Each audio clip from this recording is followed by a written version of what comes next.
Aí, pessoal, continuando a aula, lembrando que essa aula vai ser dividida em dois momentos, dois vídeos, beleza? Então, o Jango, ele não era comunista. Isso já foi uma desculpa, justamente dos militares, para colocar o Jango como comunista. Então, ele criou as reformas de base, que desigualdades sociais, incluíam reformas agrárias, tributárias, administrativas. Em grande comício organizado na Central do Brasil, o Jango anunciou mais de 300 mil pessoas que dariam início a essas reformas. Esse comício, entretanto, foi mais um motivo para que causasse problemas com a oposição da época. Então aí vai ter também um comício em São Paulo, esse comício em São Paulo conservador, Deus, Pátria, Família, Brasil acima de tudo, aquelas slogans que são muito comuns, infelizmente, até os dias de hoje.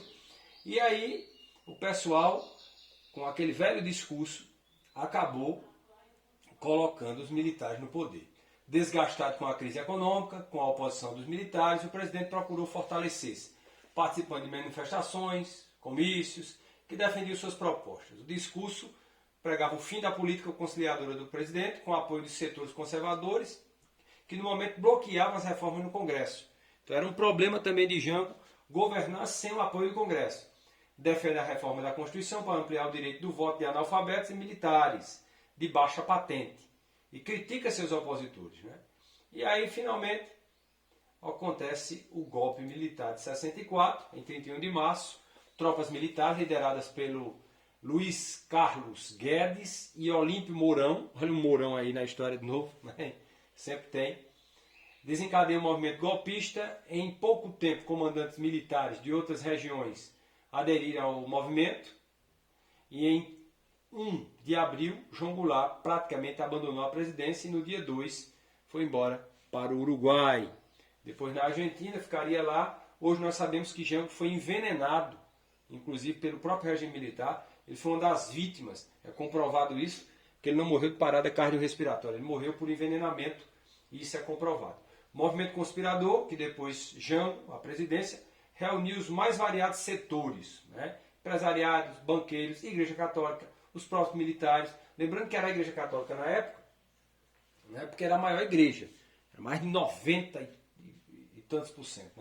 Coisa que hoje em dia, por exemplo, quem está fazendo às vezes isso aí são os católicos conservadores e hoje os cristãos, no caso evangélicos. A coisa mudou significativamente, mas na época a igreja participou efetivamente desse golpe. Quando eu digo a igreja, um lado da igreja. Evidentemente teve padres que lutaram pela democracia, como também teve pastores que na época, que eram um número bem pequeno na época, mas se lutou também pela democracia. E teve outros que apoiaram o golpe militar. Então o golpe militar não encontrou grande resistência popular, apenas algumas manifestações, facilmente reprimidas. Quem se beneficia com o golpe?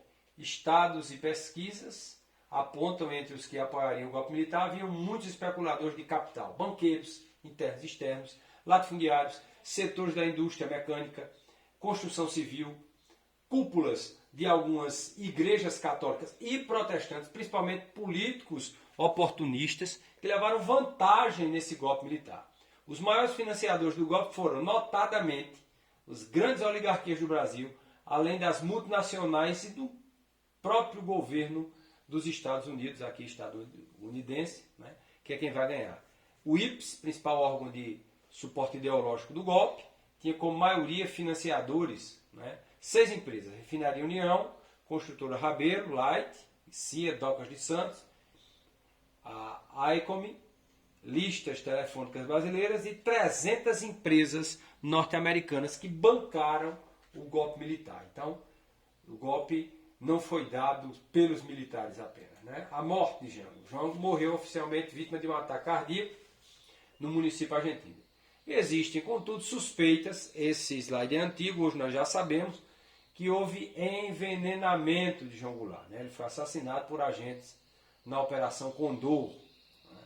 Por decisão da família não foi realizada a autópsia.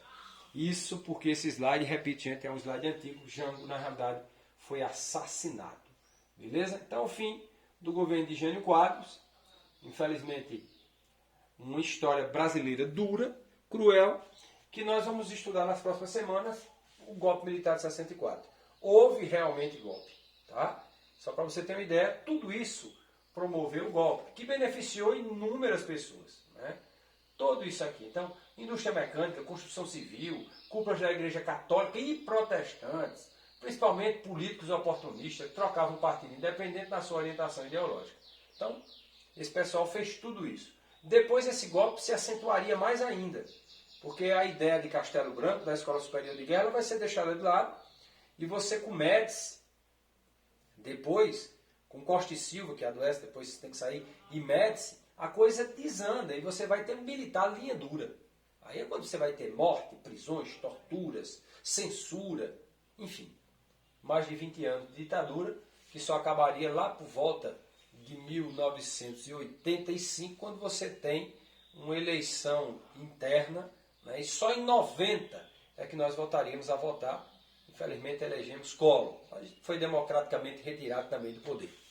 Ok? Então na próxima semana eu vou falar sobre ditadura militar. Essa aula minha está dividida em 2 vídeos, está lá no meu canal no YouTube. Se inscrevam, me entreguem no prazo, cheiro no coração de vocês, saúde a todos, se Deus quiser a gente volta em breve.